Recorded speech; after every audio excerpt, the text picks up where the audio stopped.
فرانسیسی خبرساں agency SP کے مطابق جو ہے کینیڈا کے وزیر ٹرانسپورٹ عمر الغبرہ نے کہا کہ کینیڈا میں انڈیا اور پاکستان سے آنے والے مسافروں میں کرونا وائرس کی تصدیق ہونے کے بعد انڈیا اور پاکستان سے کینیڈا آنے والی تمام جو کمرشل ہیں اور پرائیویٹ جو فلائٹس ہیں وہ 30 دن تک معطل کر دی گئی ہیں۔ انہوں نے کہا کہ یہ عارضی اقدامات ہے جس پر آگے چل کر دوبارہ غور کیا جا سکتا ہے۔ انہوں نے مزید بتایا یہ پابندی کارگو پروازوں پر عائد نہیں ہوگی جن کے ذریعے ویکسین کی کھیپ، حفاظتی آلات اور دیگر ضروری اشیاء کی ترسیل کی جاتی ہے۔ ان کے وزیر صحت کا کہنا تھا کہ مجموعی طور پر کینیڈا آنے والے 1.8% مسافروں میں وائرس کی تصدیق ہوئی ہے۔ انہوں نے بتایا کہ ان میں سب سے زیادہ جو مثبت کیسز ہیں انڈیا سے آنے والے لوگوں میں تھے، اسی طرح پاکستان سے آنے والے مسافروں میں بھی یہ شرح زیادہ تھی۔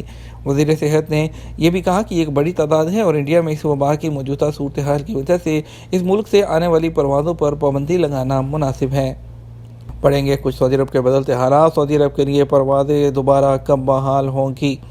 دنیا بھر میں کورونا کی دوسری لہر کی وجہ سے سعودی عرب سمیت بیشتر ممالک نے انٹرنیشنل فلائٹس پر پابندیاں عائد کی ہوئی ہیں، جس کی بنیادی وجہ لوگوں کی جانوں کو محفوظ بنانا ہے۔ اس سلسلے میں سعودی وزارت صحت کا کہنا ہے کہ بین الاقوامی سفر پر پابندی کا مقصد نئے تبدیل شدہ کورونا وائرس کے بارے میں حتمی معلومات کا حصول ہے۔ ماہرین اس بارے میں جیسے ہی جو ہے اس پابندی کے بارے میں فیصلہ کیا جائے گا، اس حوالے سے انفو ٹی وی کو جو سوالات موصول ہوئے ہیں ان کے جوابات دیے جا رہے ہیں۔ محمد امان کہتے ہیں میرا اقامہ ختم ہو گیا، فائنل ایگزٹ پر جانا چاہتا ہوں۔ کفیل کے کہنے پر لیبر آفس اور اقامہ کی فیس کے ساتھ میڈیکل انشورنس کا پریمیم بھی ادا کر دیا ہے۔ معلوم یہ کرنا ہے کہ اقامہ تجدید ہونے کے بعد میں خروج نہائی لے کر جانا چاہتا ہوں، بعد ازاں دوسرے ویزے پر آنا ممکن ہے کیا؟ امیگریشن قانون کے مطابق اگر کوئی کارکن فائنل ایگزٹ پر سعودی عرب سے جاتا ہے، اس پر کسی قسم کی قانون شکنی نہیں ہوتی تو وہ دوبارہ ویزے کسی پر بھی قانونی طور پر سعودی عرب آ سکتا ہے۔ آپ کا کہنا ہے کہ آپ نے اقامہ کی تجدید کے تمام معاملات کر لیے ہیں، اس کے بعد خروج نہائی پر جانا چاہتے ہیں۔ یاد رہے کہ سعودی عرب میں نیا قانون نافذ ہو چکا ہے جس کے تحت غیر ملکی کارکنوں کو یہ اختیار حاصل ہے کہ وہ اپنی جگہ دوسری جگہ جاب ڈھونڈ کر اپنی ملازمت تبدیل کر سکتے ہیں، جس کے لیے نئی کمپنی یا ادارے میں ڈیمانڈ ہونا لازمی ہے۔ ورک ایگریمنٹ ہی نئے کام کی بنیاد ہے جس کے ذریعے دوسری جگہ کام کیا جا سکتا ہے۔ نیا قانون 14 مارچ 2021 سے نافذ العمل ہو چکا ہے۔ آپ نے جبکہ تمام اقاموں کی فیسیں ادا کر دی ہیں، بہتر ہے جو ہے آپ ابھی دیکھ لیں، ابھی نیا اگر تو انتظار کر سکتے ہیں، نہیں تو ابھی کیونکہ لاگو ہو چکا ہے قانون، آپ دوسری جگہ جاب ڈھونڈ کر ٹرانسفر لے سکتے ہیں۔ محمد سبتین پوچھتے ہیں کہ سعودی عرب کی پروازیں کب کھل رہی ہیں؟ کیا ادویات ساتھ لے کے جانے کی اجازت ہے؟ سعودی عرب میں کرونا وائرس کی نئی شکل کے بعد بین الاقوامی پروازوں کے آمد و رفت پر جو ہے پہلے 1 ہفتے کے لیے پابندی عائد کی گئی تھی، پھر اس کے بعد 1 ہفتے کے لیے اس میں مزید توسیع کی گئی، اس کے بعد اس کو کھول دیا گیا، لیکن اس کے بعد 3 فروری 2021 کو 20 ملک جس میں انڈیا پاکستان بھی شامل ہیں اس پر جو ہے عارضی طور پر پابندی لگائی گئی۔ اس کے بعد سعودی عرب کی جو ہے وزارت نے وہ کہا کہ وزارت داخلہ کی طرف سے بتایا گیا کہ 17 مئی 2021 کو تمام طرح کی انٹرنیشنل فلائٹس بحال کر دی جائیں گی۔ اس کے بعد جو نئی اپڈیٹ آئی اس میں جو ہے سعودی ایئر لائن کی جانب سے جب ٹویٹر پر پوچھا گیا کہ سعودی عرب کی فلائٹس کب بحال ہوں گی تو ان کا کہنا تھا کہ جو ہے جو 20 ممالک ہیں ان میں ان کی جو ہے ان کے بارے میں کمیٹی الگ سے ڈیسائیڈ کرے گی۔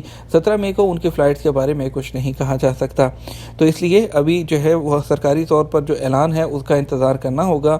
پروازوں کی بحالی اور سفر پر عائد پابندی کے بارے میں حتمی بات سرکاری اعلان کے بعد ہی کی جا سکتی ہے۔ جیسے ہی سفری پابندیاں اٹھائی جائیں گی آپ کو جو ہے انفو ٹی وی کے بلٹن میں اس کو شامل کیا جائے گا۔ ادویات کے بارے میں آپ نے جو معلوم کیا ہے اس حوالے سے ایسی ادویات جو ذاتی استعمال کی ہوں اور ڈاکٹر کا نسخہ بھی ہو تو ساتھ لائی جا سکتی ہیں، تاہم ممنوعہ اشیاء لانے پر پابندی ہے۔ اعجاز خان کہتے ہیں حروب والے کتنے عرصے بعد سعودی عرب آ سکتے ہیں؟ حروب کے بارے میں انفو ٹی وی میں کافی بار تفصیل سے بتایا جا چکا ہے۔ حروب پر جانے والوں کے معاملات مختلف ہوتے ہیں، ہر کیس کی الگ پیروی ہوتی ہے اور ہر کیس میں الگ مدت ہوتی ہے۔ تو پابندی کتنے عرصے کے لیے لگائی جاتی ہے؟ پہلے یہ پابندی 5 سال کے لیے ہوا کرتی تھی، لیکن تحقیقاتی افسر پر بھی ڈیپینڈ کرتا تھا کہ کتنی مدت کا تعین کرتا ہے۔ لیکن نیا قانون نافذ ہو چکا ہے، اب سعودی عرب سے جو بھی جو ہے وہ جائے گا چھٹی پر جائے گا، واپس نہیں آئے گا یا پھر جو ہے ڈیپورٹ ہوگا تو دوبارہ سعودی عرب میں ورک ویزے پر وہ نہیں آ سکتا۔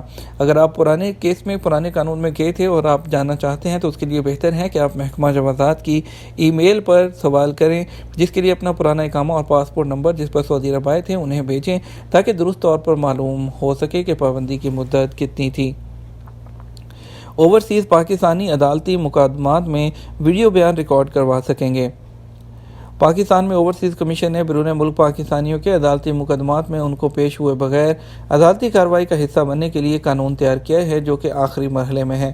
اوورسیز کمیشن کے وائس چیئرمین چودھری وسیم اختر نے بتایا کہ اب اوورسیز پاکستانیوں کو اپنے مقدمات کے لیے گواہی دینا یا اپنے بیان ریکارڈ کروانے کے لیے خود پاکستان نہیں آنا پڑے گا، بلکہ عدالت میں ان کی گواہی ویڈیو لنک کے ذریعے ریکارڈ کی جا سکے گی۔